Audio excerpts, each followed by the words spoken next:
first speaker is Jesse Fowler. Jesse Fowler from USA. He's an independent researcher. He comes from New Jersey. He has a master in global development and a master in public environmental affairs at the Indiana University. His presentation is about neocolonialism, neoliberalism, and Castroism, educational development in Cuba from the Spanish-American War up to today. And so, Jesse, you can speak. We are okay. Hi, thank you for that introduction. Can you hear me all right? Okay, wonderful. Okay, so I'll go ahead and share my, I have some slides.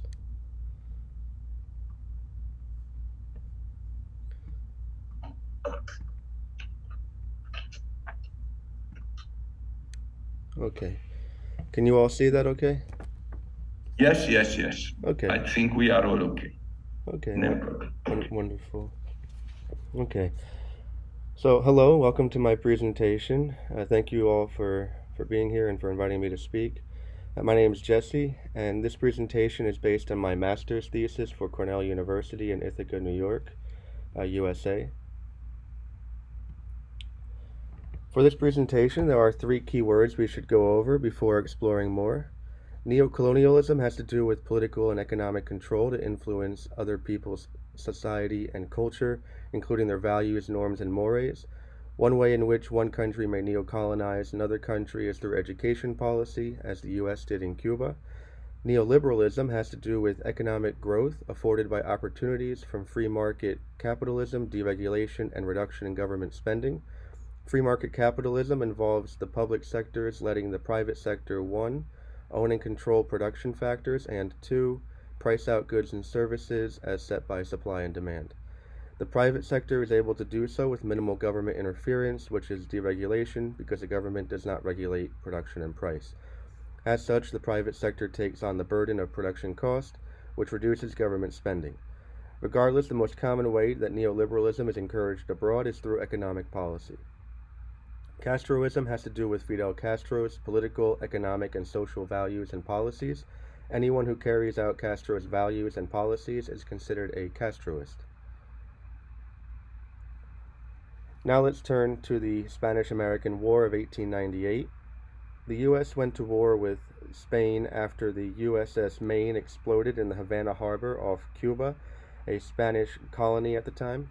The U.S. won the war with the Treaty of Paris of 1898, and as a result, Spain ceded Puerto Rico, the Philippines, Guam, and Cuba to the U.S., which made the U.S. a global superpower with presence in both the Pacific and the Caribbean. Ultimately, Puerto Rico has become a U.S. territory, the Philippines has been given back to its people, Guam has become used for military presence in the Pacific, and Cuba, save Guantanamo Bay Naval Base, has also been given back to its people, but with a hidden motive, which we'll discuss now. The U.S.'s hidden motive has been to persuade the Cuban people to democratically select statehood. This began with education policy on the island, which was enforced from 1899 up to the 1920s, when the U.S. began to run out of resources. During this time, the U.S. sent educators to Cuba who also acted as annexationists. From the 1930s up to the 1950s, the U.S. shifted its focus from education policy to usurpation. In the 1930s, the world saw the political rise of Fulgencio Batista, who in 1952 was losing the Cuban presidential race and so staged a successful coup d'etat before the election, establishing a de facto military dictatorship that the U.S. recognized. The U.S. supported Batista because, among other reasons, he provided U.S. business opportunities for growth on the island. However, in 1959, Castro defeated Batista in the Cuban Revolution of 1953 to 1959. Castro then banned U.S. business opportunities for growth on the island as he seized back the Cuban properties upon which the U.S. businesses were built so that the Cuban economy could have its own opportunities for growth. For a few reasons, including to ruin the Cuban economy after Cuba ruined the U.S. economy's opportunities for growth in the island, the U.S. has passed multiple policies that collectively are an economic sanctions regime known as the U.S. embargo against Cuba. Regardless, let's backtrack now to the early 20th century, when the U.S. passed education policy and sent educators to Cuba as annexationists. The education policy was neocolonial in three ways.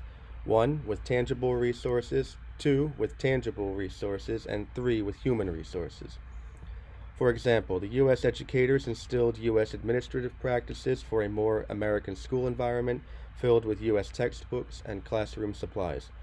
The educators taught Estado Unidad to the Cuban school children, and Estado Unidad is Spanish, meaning U.S. identity. In other words, the U.S. educators taught U.S. history, emphasizing U.S. war heroes like President Theodore Roosevelt, who fought as a colonel in the Spanish-American War that liberated Cuba from Spain.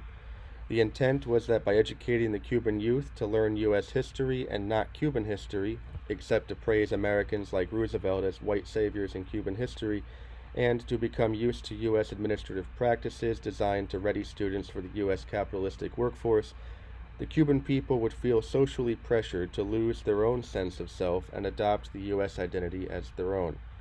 As a result, they might ultimately opt to democratically vote for statehood. Now, let's explore how the education policy was neoliberal in three ways. 1, through U.S. Crown rule, 2, through U.S. economic opportunity and growth, and 3, through deregulation. While the U.S. has no crown to rule, the term U.S. Crown rule is metaphorical. Similar to how the English Crown rule seized control of India, so did the U.S. government desire to seize control of Cuba. The U.S. desired to do so by civilizing the Cuban people, which is another way to say that the U.S. desired to do so by teaching the Cuban school children to think more neoliberally or more like an American. By teaching the Cuban school children to think more like an American, the U.S. educators attempted to annex the island by first annexing an entire generation of minds. In doing so, the U.S. educators attempted to provide an avenue for U.S. business to have future opportunities and growth in Cuba. That is, the educators were preparing the school children to work within free market capitalism so that the U.S. business, and in turn the U.S. economy, might grow via the opportunities afforded by an increased spread in free market capitalism.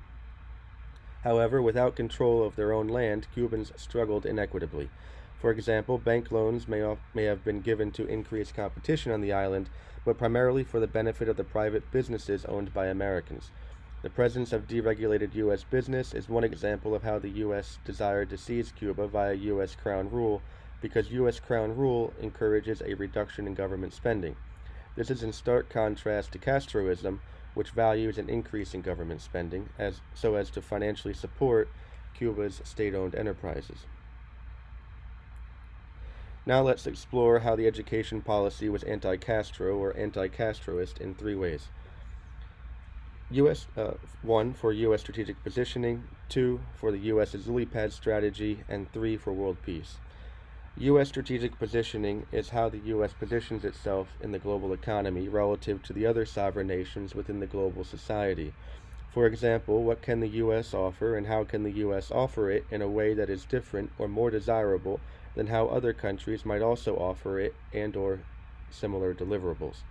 When answering this question, such as through the education policy, the U.S. desires to strengthen its own influence in the world toward the U.S.'s own strategic end that favors the U.S. as not only a global superpower in the post-Spanish-American War spacetime, but as the leader of the free world. How the U.S. strategically positions itself differs from Cuba, because the U.S. is neoliberal and capitalistic, whereas Cuba is not highly privatized and is highly socialistic. For this economic reason, the U.S. economic policy is anti-Castro. The education policy is also anti-Castro for a political reason. The U.S. desires to educate Cubans to become more American, to ultimately obtain Cuba for its lily pad strategy, which is a military strategy, to politically annex small lands around the world, such as islands like Cuba and Guam, for the sake of retaining control and presence in the world. This relates to the U.S.'s strategic positioning. The education policy is also anti-Castro for a social reason. The U.S. desires Cuba, such as with the assistance of annexationist educators instead of soldiers, in order to encourage world peace without war. Part of the U.S.'s strategic positioning is to encourage world peace, as with the Peace Corps. At first glance, a lily pad strategy might seem counterproductive to world peace, but U.S. presence alone has deterred many would-be wars, such as the prevention of a Chinese invasion of Taiwan because of U.S. presence in Guam. Regardless, the U.S. sees as a threat to world peace someone like Fidel Castro, because history says that those with values like Castro's, like in Soviet Russia, significantly disrupt progress made toward world peace. As a result of the U.S.'s neocolonial behavior for a more neoliberal world order that is anti-Castro, out of the U.S. education policy ultimately came the unintended consequence of the Cuban Revolution. The revolution lasted from 1953 up to 1959, but the Castroism of the revolution still exists in the Cuban classroom today. In the Cuban classroom today, the school environment is an environment in which educators teach not estadounidad, but cubanidad. Cubanidad is Spanish, meaning Cuban identity. And just as Estado Unidad taught Cuban school children U.S. history, emphasizing U.S. war heroes like President Theodore Roosevelt, who fought as a colonel in the Spanish-American War that liberated Cuba from Spanish colonialism, Cubanidad teaches Cuban school children Cuban history, with emphasis placed on Cuban war heroes like Chief of Action Eduardo Garcia Lavandero, who fought with Fidel Castro in the Cuban Revolution that liberated Cuba from U.S. neocolonialism. What is more, the Cuban classroom has benefited from Castroism because of Castro's national literacy campaign of 1961 to eradicate illiteracy in Cuba. For example, while the at-large literacy rate in Cuba improved from 36% in 1899 up to 48% in 1919, prime years for the U.S. education policy, it primarily did so because of already educated immigrants like Spanish business people. For another example, after the failed education policy, but still during the Batista years, the at-large literacy rate in Cuba showed no signs of future growth and remained stagnant at 76.4% because, for yet another example, only 3% of Cubans had completed secondary school in Pinar del Rio. During the national literacy campaign, however, Castro built many schools to support his values and saw an improvement in literacy. For example, at Escuela Primaria Eduardo Garcia Lavandero in Pinar del Rio, the literacy rate is now at 100%, which suggests that far more than 3% of primary students are able to complete secondary school. The picture on this slide is a screenshot from a post on X, formerly Twitter. The post is from June 23, 2022, and the school is Instituto Preuniversitario Urbano Eduardo Garcia Lavandero. In it, the educator is holding up a picture of Eduardo Garcia Lavandero as she teaches Cubanidad to her highly literate students who, upon graduation, will be able to enter the socialistic Cuban workforce and add value. In fact, educators teaching Cubanidad, like her, are associated with the Cuban economy's success during COVID. For example, with high-quality education that teaches Castroism, the average Cuban household strengthened itself economically at about plus 22.5% during the pandemic, with the same household's purchasing power increasing from about 4.75 points in 2020 to 2021 up to about 5.975 points in 2021 to 2022.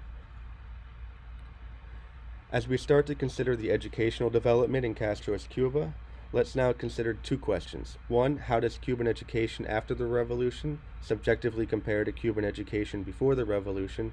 And two, since the revolution, how does education in Cuba objectively compare to education in similar sovereign nations? Let's start with the subjective comparison. In large part because of Castroist policies like the National Literacy Campaign, according to the limited data available, for all primary schools, the total number of teachers retained increased from 52,000 up to 73,000, and the students per teacher or SPT ratio decreased from 21 to 1 down to 12 to 1, though the total number of students enrolled decreased from 1.4 million down to 899,000. However, according to the World Bank, the decreased total number of students enrolled is because of gradually fewer children born in not only Cuba, but all nations indexed similar to Cuba. For all secondary schools, The total number of teachers retained increased from 19,000 up to 108,000. The total number of students enrolled increased from 266,000 up to 1.1 million, and the SPT ratio decreased from 14 to 1 down to 10 to 1. For all tertiary schools, the total number of teachers retained increased from 5,000 up to 24,000. The total number of students enrolled increased from 55,000 up to 242,000, and the SPT ratio decreased from 12 to 1 down to 10 to 1. As a result, education in Cuba seems to have improved since the revolution, given the very limited data available from before the revolution, like the at-large literacy rates. For those who would like to see the changes in percent, for all primary schools, the total number of teachers retained increased by 40%, and the SPT ratio decreased by 42%, though the total number of students enrolled decreased by 36%. For all secondary schools, the total number of teachers retained increased by 447%. The total number of students enrolled decreased by 322%, and the SPT ratio decreased by 28%. For all tertiary schools, the total number of teachers retained increased by 327%. The total number of students enrolled increased by 337%, and the SPT ratio decreased by 16%. Now let's consider the other question about objective comparison. The literature is clear that since the revolution, education in Cuba is objectively better than in similar sovereign nations. The fundamental reason for greater ability on the part of the Cuban people is that, on average, Cuban students exceed other Latin and Caribbean students on standardized math and language tests. For example, when comparing the average Cuban student to the average Argentine, Brazilian, and Mexican students of the same or similar grade level, the average Cuban student receives higher standardized math and language test scores because the average Cuban student does not have to perform child labor.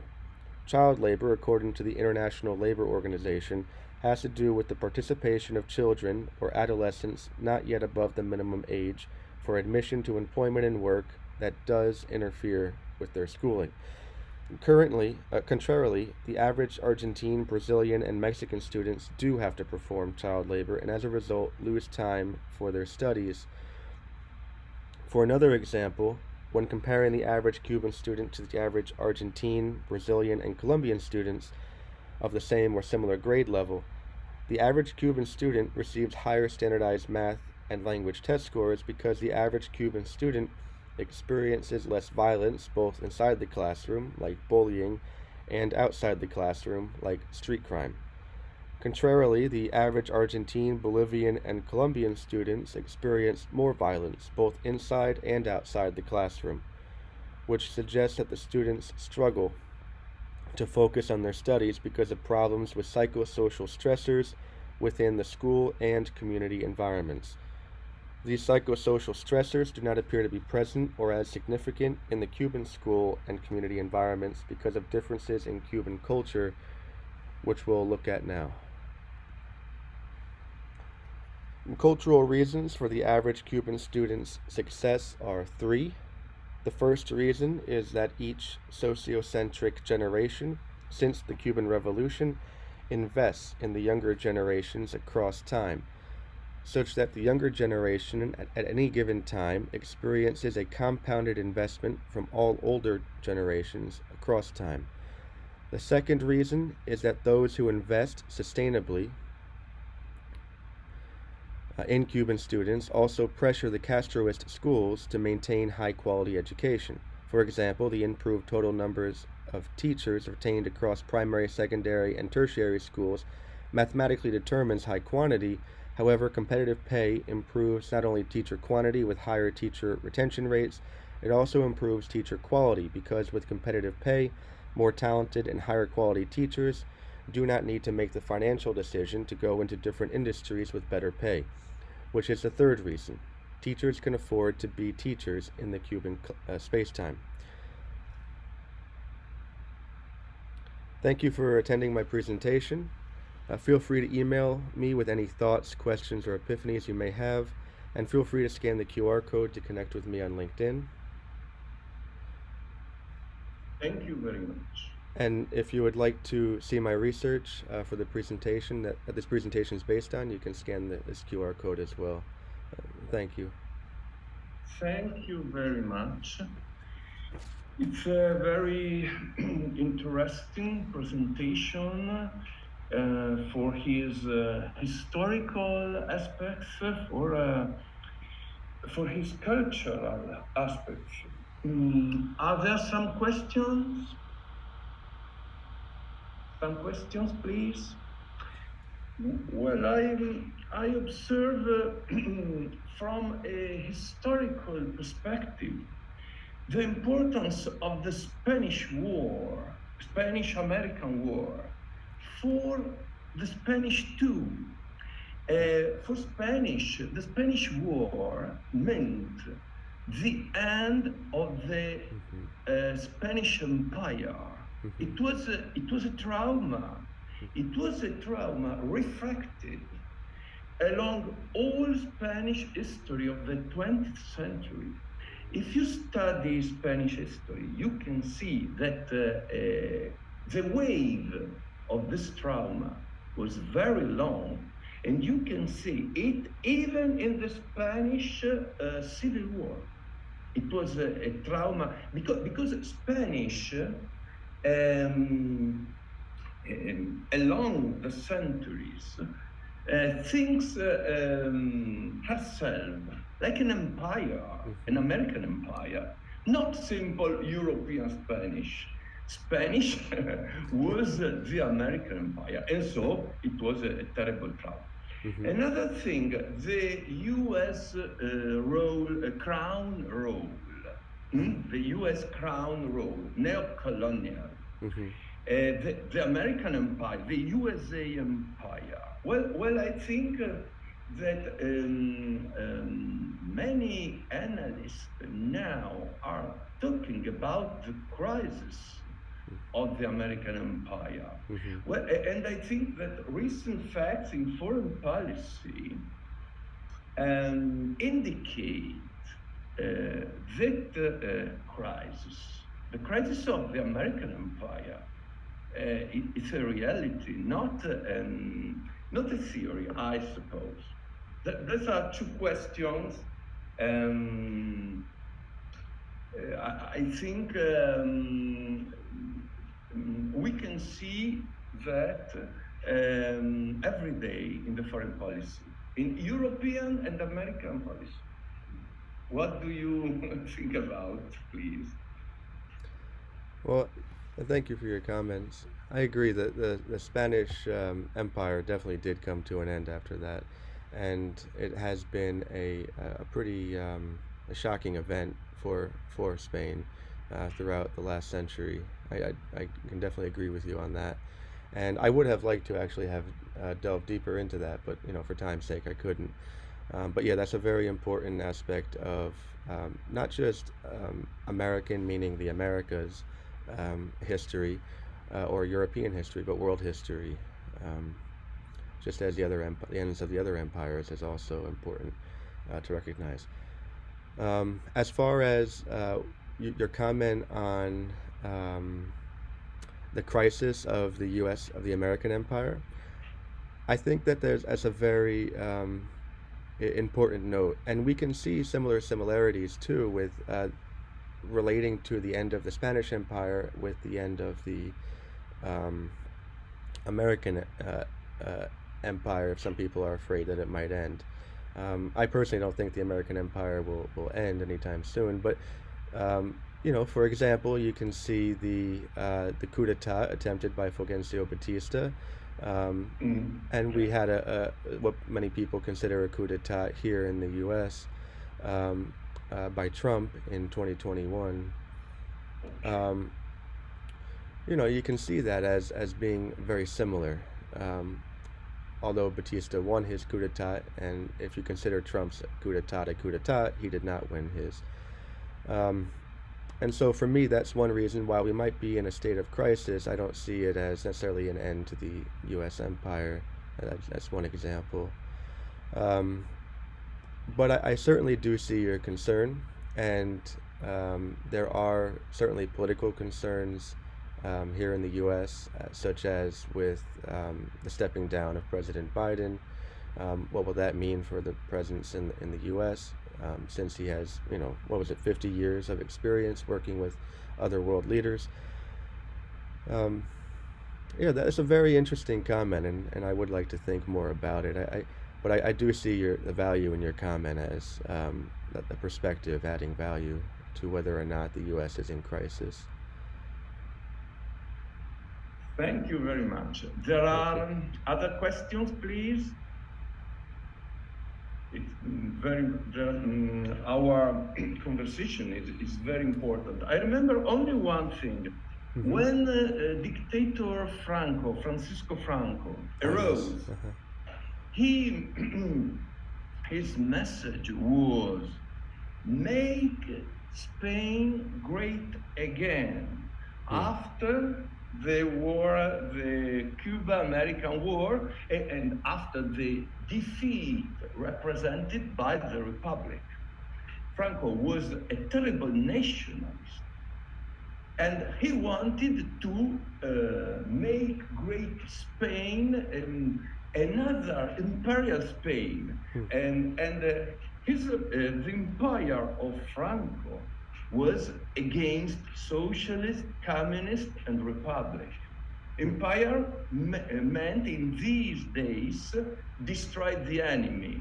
The enemy weren't no more American. The enemy in the 30 years for Spain were communist, socialist, and all Republican. And so there are the similar. Okay, thank you very much. Thank you. If there aren't any more questions, I think we are our second speaker, Maria Burley. Is it? She's okay. Thank you, Maria Burley.